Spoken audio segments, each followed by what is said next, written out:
Hello everyone, welcome to खुशी की दुनिया। खुशी की दुनिया में आपका बहुत बहुत स्वागत है। एक बात अपने दिल पे हाथ रख के जवाब दीजिएगा कि क्या आपने कभी ऐसी दुनिया, ऐसे समाज की कल्पना की है जहाँ पे सब लोग शांति से रहते हो, प्रेम और अपनेपन की भावना के साथ में रहते हो, जहाँ कोई किसी में बुराई ना देखता हो, सिर्फ और सिर्फ अच्छाई की दुनिया हो।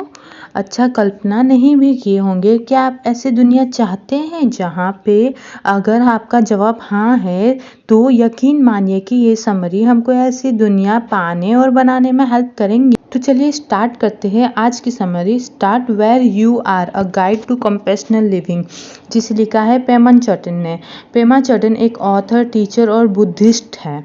वो कनाडा में कॉम्पो एबी के पहले डायरेक्टर हैं। ये पूरे कॉन्टिनेंट में पहला तिब्बतियन बुद्धिस्ट है जो कि 40 से ज़्यादा बुक्स और ऑडियो बुक्स के राइटर भी है। वो अब 85 ईयर्स के हो चुके हैं और लोगों को प्यार और दया के बारे में सिखाते हैं। इस बुक समरी में हम सीखेंगे कि कैसे हम अपने अंदर की बुराई को हरा सकते हैं, कैसे दूसरों को जैसे वो है वैसे अपना सकते हैं और अपने किए की जिम्मेदारी ले सकते हैं।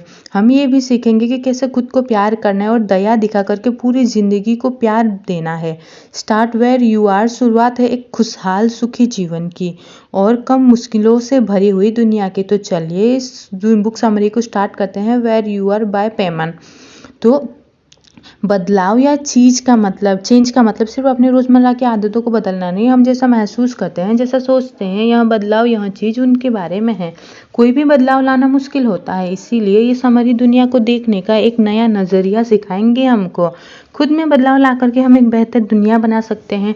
इसके लिए हमको हमेशा याद रखना होगा कि जिंदगी की लड़ाई में हम अकेले नहीं हैं, हम दूसरों से जुड़े हुए हैं और वे भी हमसे जुड़े हुए हैं। यह समरी हमको प्यार और दया से भरी हुई जिंदगी का गुण सिखाएगी। हम सीखेंगे कि कैसे खुद से प्यार करें और ज़िंदगी से प्यार करें और अपने आसपास के सभी लोगों को प्यार भेजें। तो हम ये भी सीखेंगे कि बदलाव के लिए हमारे अंदर जो डर है और लोगों की से नज़दीक जाने की जो हिचक है वो उसे कैसे दूर किया जाए। यह समरी हर बात के लिए हमको ज़्यादा रेस्पॉन्सिबल यानी जिम्मेदार और ज़्यादा ग्रेटफुल यानी आभारी बनने में हेल्प करेंगी। इस समरी से हम जो लेसन सीखेंगे उसकी प्रैक्टिस करके हम उसे आगे बढ़ा पाएंगे और अपने दोस्तों और फैमिलीज को इंस्पायर कर पाएंगे। तो चलिए इस लर्निंग जर्नी की शुरुआत करते हैं इस इम्पोर्टेंट चैप्टर से। Start where you are. हम सब किसी न किसी तरह के इससे कनेक्टेड है। इमेजिन करिए कि कोई शख्स अमेरिका की किसी नदी में कुछ करता है तो यह उन सभी लोगों पर असर डालेगा जिनकी जिंदगी इस नदी से किसी न किसी तरीके से जुड़ी हुई है, भले ही वो किसी दूसरे देश में रह रहे हो। हम जो करते हैं उसका असर दूसरों पर भी पड़ता है, ठीक उसी तरह दूसरे भी जो करते हैं उनका असर हम पे पड़ेगा। हमको हमेशा खुद के लिए प्यार और रेस्पेक्ट कर रखना चाहिए। जब हम खुद को वैल्यू देते हैं और अपना ख्याल रखते हैं तभी हम दूसरों की देखभाल कर सकते हैं। अगर हम हमेशा गुस्से में रहेंगे तो हम खुद को और अपने आसपास के लोगों को नुकसान पहुंचाएंगे। अगर हम दुनिया को बदलने में योगदान देना चाहते हैं तो हम जहाँ हैं वहीं से इस काम को स्टार्ट कर सकते हैं। इसकी शुरुआत करने के लिए हमको वो सब बदलना होगा जो हमें नुकसान पहुंचाता है। जैसे कि हम अगर गुस्सा करते, दुखी है, परेशान है या गलत आदतों में पड़े हैं तो इन सब को बदलने के लिए अपनी एनर्जी को फोकस करें और एक नई शुरुआत करें। तो टोंगिल यानी कि यहाँ पे टोंगलिन भी कहा जाता है। टोंगलिन आर्ट की प्रैक्टिस करके हम अपनी बुरी आदतों को बदल सकते हैं। टोंगलिन भेजने और लेने की एक प्रैक्टिस है। एग्जाम्पल के लिए अगर हमारे मन में बुरे विचार या भावना है तो हमको उन पर जीत हासिल करनी होगी। ऐसे में गहरी सांस लेने की कोशिश करें, उन सभी के साथ में कनेक्ट करें जिनमें हमारी ही तरह बुरे विचार हैं। दूसरी ओर अगर हम पॉजिटिव महसूस करते तो सांस के साथ इन्हें बाहर निकालिए और इन पॉजिटिव फीलिंग्स को अपने आसपास के सभी लोगों को भेजिए। आइए मिलारेपा के एक एग्जाम्पल देखते हैं जो कि बौद्ध धर्म के महान हीरो थे। तो मिलारेपा एक अनोखे शख्स थे जो औरों से दूर गुफाओं में अकेले रहना पसंद करते थे। उनमें अपने धर्म का पालन करने का सालों तक ध्यान करने की मजबूत इच्छा शक्ति थी। भले ही इसके लिए उन्हें सिर्फ प्रकृति से मिल रही चीज़ों पर ही डिपेंड होना पड़ा था, फिर भी उसके लिए वो तैयार थे। इसीलिए उन्होंने गुफाओं में रहना चुना। एक रात जलाने के लिए लकड़ी इकट्ठा करने के बाद मिलारेपा अपनी गुफा में लौटे तो देखा कि वहाँ कई राक्षस बैठे थे। ये राक्षस उनकी गुफा पर अपना कब्जा करने आए थे। वे उनका खाना खा रहे थे, उनकी किताबों के साथ खेल रहे थे, यहाँ तक कि उनके बिस्तर पर सोए हुए भी थे। मिलारेपा जानते थे कि ये राक्षस उनके अंदर की बुराई थी, वह उन्हें देख पा रहे थे। हालांकि वह जानते थे कि वे कौन है, फिर भी वह नहीं जानते थे कि उनसे कैसे निपटा जाए। सबसे पहले उन्होंने उनसे बात की, उन्होंने ये बताने की कोशिश की कि वे सभी उनका ही हिस्सा है, पर वे आपस में जुड़े हुए हैं। फिर भी राक्षसों ने वहां से जाने से इनकार कर दिया। तब मिलारेपा को गुस्सा आया, वह उन पर चिल्लाए और उन्हें अपनी गुफा छोड़ने के लिए कहा, लेकिन राक्षस सिर्फ उन पर हंसते रहे। इसीलिए मिलारेपा ने हार मान ली और राक्षसों से कहा कि वे उनके साथ रह सकते हैं। आखिर वे उनका ही हिस्सा थे, इसलिए उन्होंने फैसला किया कि उन्हें उनकी मौजूदगी को मान लेना चाहिए। ऐसा करने पर एक राक्षस को छोड़ करके बाकी सभी राक्षस गुफा से बाहर चले गए। यह एक राक्षस बिल्कुल नहीं जाना चाहता था और मिलारेपा को समझ नहीं आ रहा था कि अब क्या करना चाहिए। उनके पास लड़ने के लिए बिल्कुल ताकत नहीं बची थी, इसलिए मिलारेपा ने हार मान ली और सीधे राक्षस के नजदीक पहुंच गए। उन्होंने अपना सिर राक्षस के मुंह में डाल दिया और उन्हें खाने को कहा। इसके बाद वह एक राक्षस भी वहां से चला गया। इस कहानी से हम सीख सकते हैं कि जब हम अपने राक्षसों को सामने लाते हैं और उन्हें एक्सेप्ट कर लेते हैं, तो वे सब हमारी ज़िंदगी से आसानी से गायब होने लगते हैं। इसीलिए परेशान मत होइए और जहाँ है वहीं से ही नई शुरुआत कर लीजिए। धीरे धीरे हम एक के बाद एक अपने अंदर के राक्षसों से लड़ पाएंगे और उन्हें हरा पाएंगे।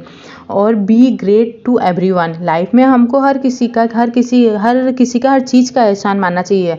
जब हम ऐसा करते तो हम हर एक शख्स से और हर सिचुएशन से कुछ ना कुछ ज़रूर पाएंगे। हमको हर रोज़ कोई ना कोई नया सबक सीखने के लिए रेडी रहना पड़ेगा। इसके लिए हमको अपने सेंस ऑर्गन्स यानी अपनी इंद्रियों को चौकन्ने रखना पड़ेगा। तभी हमको एहसास होगा कि हमको कौन सी बातें खुश करती है और कौन सी बातें दुखी करती है। खुशी की वजहों को पहचान करके हम हर रोज़ खुश रह पाएंगे और अपने दुख के वजहों को खुद से बचा करके हम ज़्यादा सुकून से रह पाएंगे। हमेशा अपने खुद के एक्सपीरियंसेस से सीखने की कोशिश करिए। दूसरों से उम्मीद मत रखिए कि वो हमको सिखाएंगे या हमको उनका नज़रिया बताएंगे। हमको समझदार फैसले लेने की और कीमती सबक सीखने की अपनी काबिलियत पर भरोसा रखना चाहिए। हमको अपनी लाइफ को प्यार और दया के साथ में जीना चाहिए। अगर दूसरे हमको भला बुरा कहते तो उन पर अपनी कोई राय मत बनाइए और ना ही दुखी होइए। जब भी कोई हमको दुखी करने की कोशिश करे तो हमको उसके नज़रिए को समझने की कोशिश करनी चाहिए और उनसे सीख लेनी चाहिए। गुजियेफ एक महान टीचर थे जो बहुत बुद्धिमान थे। उनका घर पेरिस से ज़्यादा दूर नहीं था और वो अपने घर को स्टूडेंट्स को पढ़ाने के लिए इस्तेमाल करते थे। उन्होंने अपने स्टूडेंट्स को जो सबसे इम्पोर्टेंट लेसन पढ़ाने की कोशिश की वो था आर्ट ऑफ प्रेजेंस, यानी कि मौजूद रहने की कला। गुजियेफ ने हमेशा अपने स्टूडेंट को बड़ी सोच और बड़ा नज़रिया रखना सिखाया। अगर कोई स्टूडेंट प्रोफेसर बनने की इच्छा रखता तो गुजियेफ उन्हें सेल्समैन बनने की प्रैक्टिस करने के लिए कहते। ऐसा करने से वह अपने स्टूडेंट को अपना मनचाहा काम ना कर पाने के दौरान भी प्रेजेंट रहने के आर्ट को सिखाने की कोशिश करते। एक बार एक वाकया हुआ। दरअसल गुरजेन का एक स्टूडेंट बहुत ही गुस्से वाला था। वह हर वक्त गुस्से में रहता था और मुश्किल से ही किसी को झेल पाता था। यहाँ तक कि मुश्किल से ही किसी को सहन कर पाता था। यहाँ तक कि जब लोग उससे सिंपल बातें भी करते तब भी वो गुस्सा करता और सबको परेशान करता था। एक दिन जब सभी स्टूडेंट गुरजेफ के बताए हुए किसी काम को कर रहे थे तो उस स्टूडेंट ने अपना आपा खो दिया। गुरजेफ ने अपने स्टूडेंट से एक मलमल के टुकड़े को छोटे छोटे टुकड़ों में काट करके अलग अलग जगहों पर ले जाने को कहा था। सभी स्टूडेंट ऐसा करने के लिए मान गए थे क्योंकि उन्हें पता था कि उनके टीचर उन्हें कुछ सिखाने की कोशिश कर रहे हैं। लेकिन उस एक स्टूडेंट के लिए इस काम को बर्दाश्त करना नामुमकिन था, इसीलिए उसने वहां से जाने का फैसला किया। उसके जाने के बाद सभी खुश थे क्योंकि वे अब और ज़्यादा पॉजिटिव महसूस कर रहे थे और उनके पास में उन्हें परेशान करने वाला कोई नहीं बचा था। लेकिन जब गुरजेफ को ये पता चला कि वो स्टूडेंट चला गया तो उसके पीछे निकल गए। उन्होंने उस स्टूडेंट को ढूंढने में 3 दिन लगाए, उसे वापस आने के लिए मनाया। इस पर दूसरे स्टूडेंट हैरान हो गए। उन स्टूडेंट में से एक ने गुरजेफ से पूछा कि वो इस तरह के स्टूडेंट को वापस क्यों ले आए। गुरजेफ ने जवाब दिया कि वह सिर्फ उसे वापस ही नहीं लाए बल्कि उसे वहां रहने के लिए पैसे भी दे रहे थे। इस महान टीचर को पता था कि ये एक्सपीरियंस इस गुस्सेल स्टूडेंट के लिए कितना कीमती है, इसलिए उन्होंने उन्हें सिखाने के लिए पैसे देने का फैसला किया था। गुरजेफ के लिए पर्सनल प्रॉब्लम नहीं था और इसीलिए यह उनका सोचा समझा फैसला था। अगर आप अपने लाइफ में कोई सबक सीखना चाहते हैं तो आपको अपने ईगो, अपने अहंकार को छोड़ना होगा और दूसरों से लड़ने के बजाय उन्हें समझने की कोशिश करनी पड़ेगी। अब इसी तरह ओवरकमिंग रेजिस्टेंस, मतलब कि पिछले चैप्टर में हमने सीखा कि खुद में बदलाव लाने के लिए, आगे बढ़ने के लिए हमको नई चीज़ें को आजमाने का रास्ता खुला रखना चाहिए। मुश्किलों का सामना करने पर भी हमें भागना नहीं चाहिए। इसके बजाय हमें अपने कंफर्ट जोन से बाहर निकलने की और अपने डिसिप्लिन को बनाए रखने की कोशिश करनी चाहिए। आमतौर पर बचपन से ही हम उस बात से दूर भागने लगते हैं जिससे हमें डर लगता है। इस चैप्टर में हम उन 4 प्रिंसिपल्स के बारे में जानेंगे जो हमें इस डर से छुटकारा पाने और अपने अंदर के राक्षसों से लड़ने में हेल्प करेगा। सबसे पहले हमको मेरिट जमा करने की ज़रूरत है। यहाँ मेरिट वह फीलिंग है जिससे हम यह मानते हैं कि पूरी दुनिया में शांति और अच्छाई है। जब हम अपनी ईगो को छोड़ देते हैं तो हम दुनिया को उम्मीद के साथ में देखना स्टार्ट करते हैं। दूसरा, हमको अपनी बुराई को एक्सेप्ट करना चाहिए। अगर हमने कुछ बुरा किया है तो हमको पछतावे के साथ में नई शुरुआत करनी चाहिए और फिर वही गलती कभी ना दोहराने का फैसला करना चाहिए। उस नुकसान की भरपाई के लिए हम कुछ अच्छा भी कर सकते हैं। तीसरा, हमको अपने अंदर के शैतान को खाना देना सीखना चाहिए। इसका मतलब ये है कि हमको एक केक बेक करना चाहिए और इसे अपने शैतानों के लिए रखना चाहिए। हमेशा याद रखें कि हमारे शैतान ही हमारे अंदर की बुराइयां हैं। इस केक को ऑफर करके हम उनकी मौजूदगी को खुले तरीके से मान रहे हैं। इस तरह हम अपने अंदर के हिचक और डर को कम कर पाएंगे। चौथा, हमको अपने प्रोटेक्टर यानी कि बचाने वाले के रक्षक को भेंट चढ़ानी चाहिए। ये रक्षक वो है जो हमारी बुद्धि और इंटेलिजेंस की रक्षा करते हैं। जब कभी हमारा ध्यान जरूरी बातों से हट जाता है तो ये रक्षक हमको जगाए रखने के लिए जिम्मेदार होते हैं। इमेजिन करें कि हम किसी से लड़ रहे हैं और हम बहुत गुस्से में हैं। हम दोनों ने एक दूसरे को दुख देने वाली बातें कही है और हम कमरे से बाहर निकलने का फैसला करते हैं। फिर हम अपनी पूरी ताकत से दरवाजा पटकते हैं और पहले से भी ज्यादा गुस्से में वहां से चले जाते हैं। लेकिन जैसे ही हम दरवाजा बंद करते हैं हमारी उंगलियां बीच में आ जाती है। इससे हमको बहुत दर्द होता है। यह एक रक्षक का ही काम है जो हमको होश में वापस लाने की कोशिश कर रहा है। हाँ, हो सकता है कि हमको किसी ने गुस्सा दिलाया हो, लेकिन हम इस सिचुएशन को अलग तरीके से भी ले सकते थे। हमारी उंगली पर चोट लगने के बाद हमको शायद होश आ जाए कि पर हम उस शख्स पर चिल्लाने के बजाय माफी मांग ले। इसे एक एग्जाम्पल की तरह, अगर हम अपने शैतान पर जीत हासिल करना चाहते तो हमको इन चारों में से किसी एक प्रिंसिपल को यूज करना पड़ेगा। और कंपैशनेट एक्शन, मतलब कि क्या आपने देखा है और महसूस किया है कि टेक्नोलॉजी के बढ़ने की वजह से लोग एक दूसरे से अलग थलग पड़ गए हैं। अगर हम फैमिलीज को देखें तो हम पाएंगे कि हमारे एक शख्स अपने भाई या बहन से ज़्यादा फ़ोन से कनेक्टेड है। जिंदगी जीने का असली मकसद दूसरों से जुड़ना और एक बेहतर दुनिया बनाने की कोशिश करना है। इसीलिए यह बेहद ज़रूरी है कि हम दूसरों से डरना और छिपना बंद कर दें। इसके लिए हमको खुद से प्यार करना सीखना होगा और खुद पर दया दिखाना होगा। जब हम खुद के लिए दयालु होते हैं तभी हम दूसरों के लिए भी दयालु होते हैं। अगर हम खुद से प्यार करेंगे तभी हम दुनिया में दूसरों के लिए प्यार भेज सकते हैं। दूसरों के सामने अपना डर कम करने का एक और तरीका है दयालु बनना। जब हम दूसरों के काम के पीछे की सही वजह को समझने की कोशिश करेंगे तब हम उनके दर्द को महसूस कर पाएंगे। फिर जब भी वे कोई गलत काम कर रहे होंगे या फिर दर्द में होंगे तो हम उनकी हेल्प कर पाएंगे। हमें खुद को उनकी जगह रख करके समझने की कोशिश करनी चाहिए। इस तरह हम दूसरों से ज़्यादा कनेक्ट कर पाएंगे, जुड़ पाएंगे और उनकी हेल्प कर पाएंगे। ऑथर ने एक बार एक लेटर मिला उनको, ये उनके दोस्त ने भेजा था और इसमें गुस्सा ही गुस्सा भरा पड़ा था। इसमें दुखी करने वाली बातें लिखी थी और ऑथर इसे पढ़ करके पहले तो दुखी हुई, फिर उन्हें गुस्सा आया और उन्होंने इसका जवाब देने का फैसला किया। ऑथर ने इसके जवाब में उसी तरह की सख्त बातें लिखने का फैसला किया था। उन्हें एहसास था कि अगर वो ऐसा करेंगे तो उनके रिश्ते में आई दरार और भी बढ़ जाएंगी। उनके दोस्त को लगता था कि वह सब कुछ जानती है, जिसका प्रूफ है लेटर था। जिस दिन ऑथर जवाब लिखने बैठी तो उस दिन कुछ ऐसा हुआ कि उनका मन बदल गया। वह अकेलापन महसूस कर रही थी, वह उदास थी। इसलिए ऑथर ने महसूस किया कि शायद उसकी दोस्त भी अकेली थी जब उसने वह लेटर लिखा था। कभी कभी लोग जब दुखी होते हैं तो अपने आसपास के दूसरे लोगों को चोट पहुंचाने की कोशिश करते हैं। इसीलिए ऑथर ने कड़वी बातें लिखने के बजाय दया और प्यार से जवाब देने का फैसला किया। उन्होंने अपने दोस्त को कहा कि भले ही उसने दिल दुखाने वाली बातें लिखी थी पर वह हमेशा उसका साथ देंगी। अगर उस दिन ऑथर का दिन खराब नहीं होता तो वह उनके दोस्त का दर्द महसूस नहीं कर पाते। दयालु होने के लिए दूसरों को समझने की ज़रूरत है और ऑथर के साथ में भी ऐसा ही हुआ था। दया दिखा करके और गहरा कनेक्शन बना करके हम दूसरों के साथ जुड़ने की कोशिश करके उन्हें हिम्मत दे पाएंगे और उनका दिल पिघला पाएंगे। इस दुनिया को प्यार और दया की ज़रूरत है, तो आइए ज़्यादा से ज़्यादा प्यार बांटें और अपनापन फैलाएं। और इसी बात पे चलते हैं next chapter taking responsibility for your own actions. इस चैप्टर में हम और एक तरीके के बारे में जानेंगे जिससे हम इस दुनिया में प्यार और दया फैला सकते हैं। हम अपने काम की जिम्मेदारी लेकर के दूसरों के लिए नरम दिल बन सकते हैं। जब हम जिम्मेदारी लेते हैं तो हम मैच्योर यानी कि समझदारी होने का सबूत देते हैं। इससे हम लाइफ को भी बढ़िया और साफ नज़र से देख पाएंगे। लोग हमेशा अपनी गलतियों को दूसरों पर थोपते हैं। हम मौसम को, गवर्नमेंट को, अपने पेरेंट्स को और पूरी दुनिया को दोष देते हैं, पर खुद को कभी नहीं देते। दूसरों की कमजोरियों को अनदेखा कर हम ज़्यादा से ज़्यादा जिम्मेदार बन सकते हैं। सबको गपशप करना पसंद होता है। जब हम दूसरों की गलतियों के बारे में बात करते तो हम खुद को बड़ा महसूस करते हैं। जब हम दूसरों की कमियों पर ध्यान देना बंद करेंगे तभी हम ज़्यादा दयालु और ज़्यादा जिम्मेदार बन पाएंगे। एक और तरीका है जिससे हम जिम्मेदार होने का सबूत देख सकते हैं, वह है कि हम लोगों के अंदाजों के मुताबिक न पेश आए। आमतौर पर जब कोई हमें दुखी करता है तो हम उसके लिए बुरा चाहते हैं और हम उस शख्स को दूसरा मौका भी नहीं देते हैं। जब हमारे साथ कोई कुछ अच्छा करते हैं तो हमें लगता है कि हम वो अच्छे हैं, भले वो असलियत में अच्छे ना हों। जिम्मेदार होने का मतलब ये है कि सभी को मौका देना और बिना जाने पहले से भी किसी नतीजे में ना पहुंचना। मान लीजिए कि आप एक मार्टिन नाम के शख्स है और आपने खुद को ऐसे सिचुएशन में पाया जहां आप अपने दोस्तों के साथ में बैठे हैं और मार्टिन के सांसों की बदबू के बारे में बात कर रहे हैं।